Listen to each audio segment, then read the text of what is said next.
Like, subscribe and press the bell icon for more videos from PHN Learn. For more videos, download our app from the Play Store.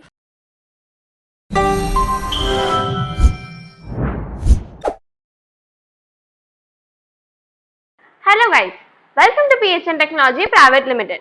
In today's session, we are going to learn about structure padding. Now, in previous lecture, we have seen about structures and what is structure. What was it? Structure is nothing but a collection of different parameters of a same entity, right?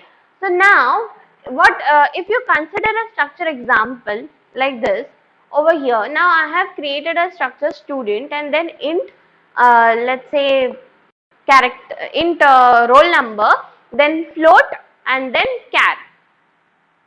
Okay.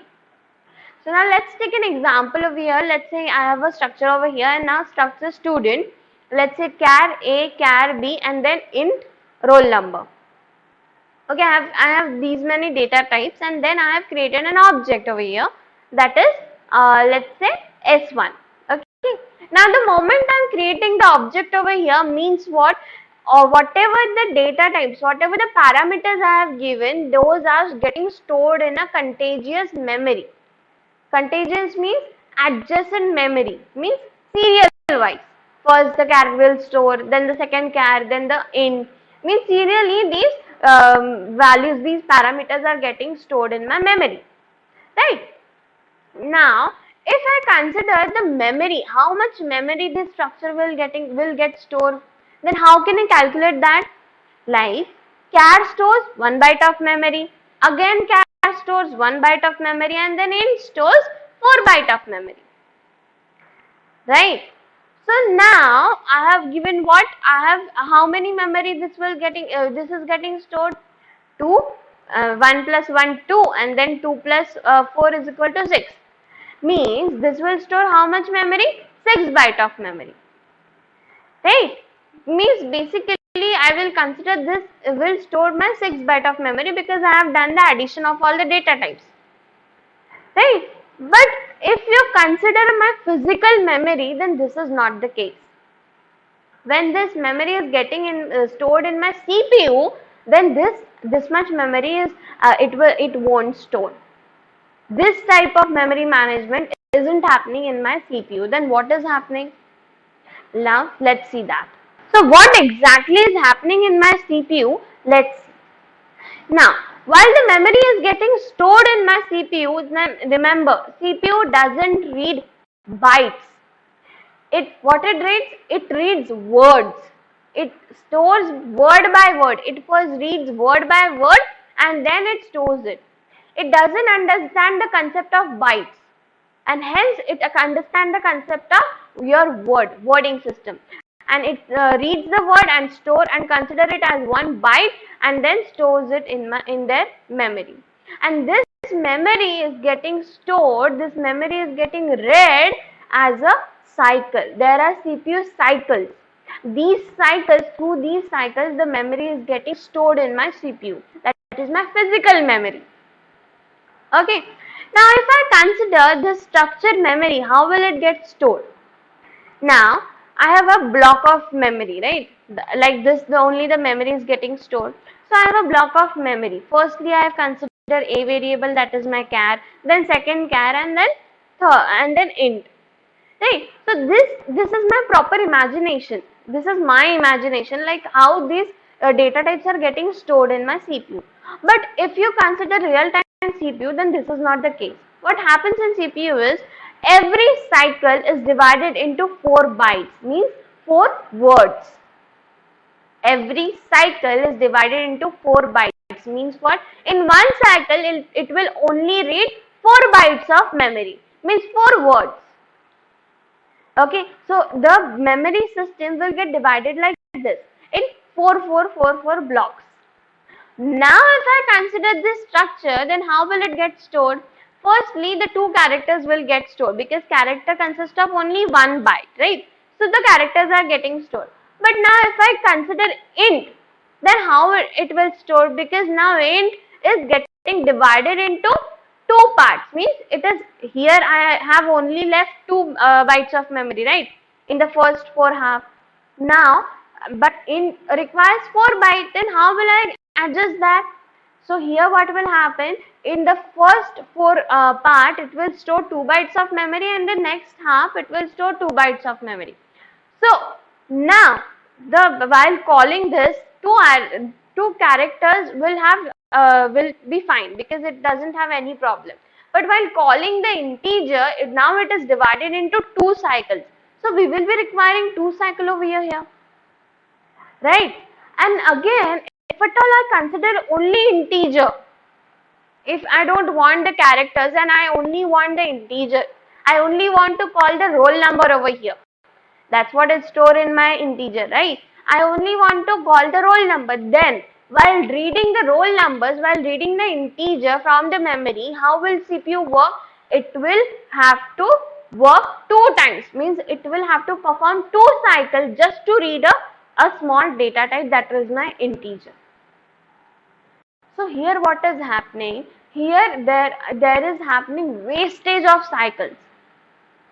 Right, just to read that integer part, I have to repeat the cycle. Isn't it the wastage of your CPU cycle? It is, right? So to avoid this concept, there is a concept of your structure padding. Now, in structure padding, what happens? The CPU cycle reads 4 bytes, that's for sure, and that's universal truth. But if I consider structure padding, then what happens in that? Now your integer is divided into 2 cycles, right? Means first half, in first 4 half it is storing 2 bytes, and in the later 4 half it is storing 2 bytes. But the moment I am applying their structure padding concept, what happens is the 2 bytes which is in the first half, the 2 bytes which is the integer is storing, that will combine in an empty block, and it will get considered as an empty block like this. And those 2 bytes which will be get replaced in my second half, in my second CPU cycle, in my second 4 byte half. Now through structure padding, what happened? Now if I want to consider only roll number, now if I want to consider only integer, then directly what will I have to do? I will have to only consider one CPU cycle, because now in 4 half, in one cycle only it is getting stored, right? In 4 byte it is adjusting itself. So if I consider a roll number, then through one CPU cycle only I am getting the answer. So here what I am saving my CPU cycles, and I am avoiding wastage of it, right? And this is happening why? This is happening because of your structure padding concept. What it does, if you are not storing it properly, if your cycle are getting wasted, then directly it will apply the empty block over there. So now if I consider the total memory of the structure, of this structure, then what will it be?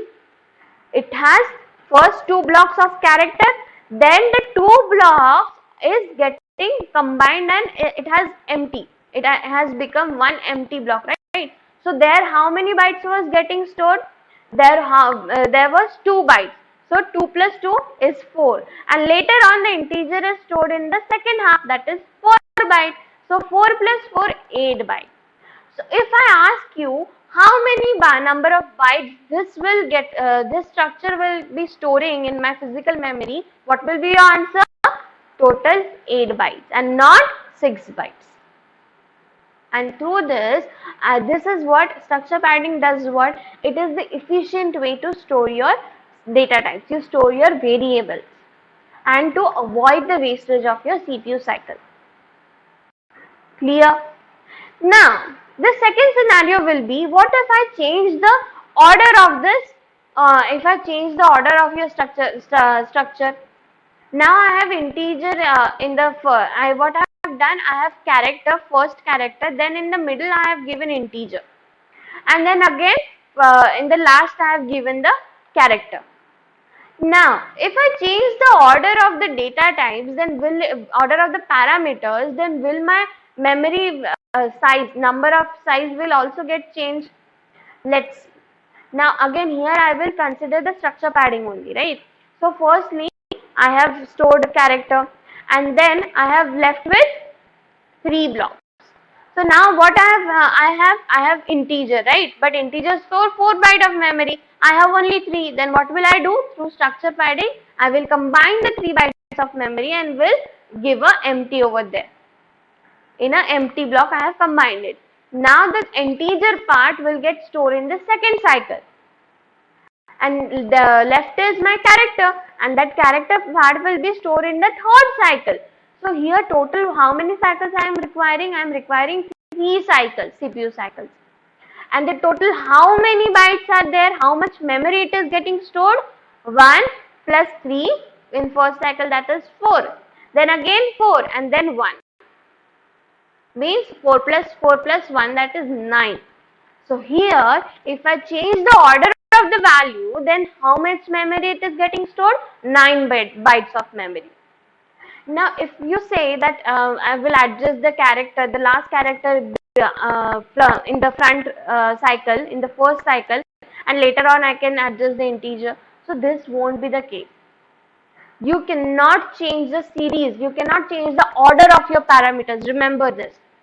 Whatever the order, order of your parameter is, from that order only it will be getting stored in your memory. Okay. So this was your concept of your structure padding. And now if you want to avoid this structure padding, if you want to neglect the structure padding and don't want to do this, then there are 2 types how can you can do this. And now if at all you want to avoid this structure padding concept, you don't want in your code that to apply the structure padding, then this can be done by 2 types, that is pragma pack, that is 1 in bracket, and then using attribute. Okay, so if you apply these 2 parameters, then you can avoid the concept of structure padding. Okay, pragma pack is nothing but your preprocessor, your processor. So like this you can avoid your structure padding too. Okay, so this was all about your structure padding and how the memory allocation is done if you apply the concept of your structure padding. Okay, so this was all about your today's session. Let's meet up for the later session. For now, thank you and goodbye. For more videos, download our app from the Play Store.